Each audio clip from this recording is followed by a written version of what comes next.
This is Jordan Tower with JT News. Make sure you smash that like button and you hit that subscribe button. Okay, we're going to get right into the news. We just got some updates with Tekashi 69. So basically, what's happening in this case is Shottie, he bent it and folded on another thing, and then I think he got 5 years for another. No, that was Ish.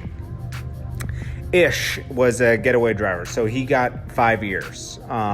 He was the lesser of all the charges because he didn't really do that much. And then what happened with Shottie is he got time served on another case, but he's still going to be going to court for another case. So like he has the Barclays then he has something else with the restaurant. I think the restaurant incident is where he got time served or something like that. But it's like, I don't know, man. These they're all. The judge made it pretty clear, and I'll play something that confers that with the lawyer afterwards. But that Ish is going to get the lesser of everybody. Everybody else is going to get a lot more time. And that lawyer for workers guy, seems to think that Tekashi is going to get time served to show that it's cool to cooperate. I don't know. This has been like the messiest case. And I also heard that Kuda B was flipping on 6ix9ine before 6ix9ine was flipping on him. I don't know if that's the case. There's a lot of like rumors going around, and there's like paperwork to back up certain things, and there's paperwork to not back up certain things. I mean, basically, bottom line, we already know what's going to happen now. The way things are falling, people are going to be getting like 10, 20 years basically at this point. Mel is probably going to get the worst of it because he was really like the leader, and Shottie's probably going to... I thought they already said he's doing like 15 years, but I guess that's still up in the air. I guess they're not going to add time to it. I mean, he did take a plea deal, so we'll have to see what happens with all that. But anyways, here's the lawyer that said that he spoke his piece on the whole incident. I mean, this case is kind of losing its luster here. Everything's going to be kind of falling apart. Everyone's going to be taking time over the next couple months. Then 6ix9ine will be the last one up to bat.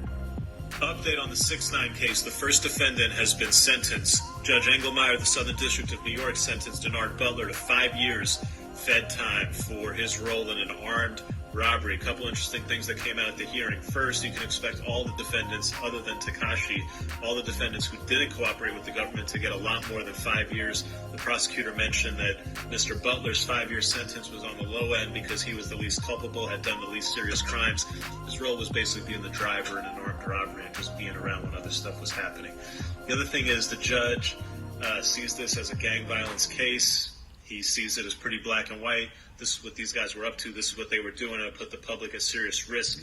The judge mentioned that in sentencing Mr. Butler, he was sending a message to the public that gang violence and activity is unacceptable. This is interesting for what it's going to mean for Tekashi. The judge, when he's sentencing Tekashi, might want to send a message to government cooperators by letting him free. Update on the 6ix9ine. Interesting. We'll have to see what happens. A lot of other rappers have cases coming up. I mean, we got Kodak Black, NBA Youngboy, Little Durk, just to name a few. And I know a lot of other rappers have like pending, like Blueface. He has a case pending that he hasn't even gone to court over. You never hear about it.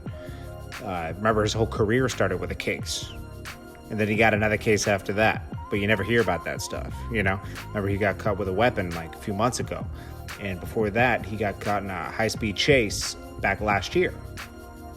But you never hear about that stuff. And I hope younger generation sees all this stuff happening and then realizes like, hey man, like you can lose your whole life over trying to be gangster on Instagram or just hanging out with the wrong people.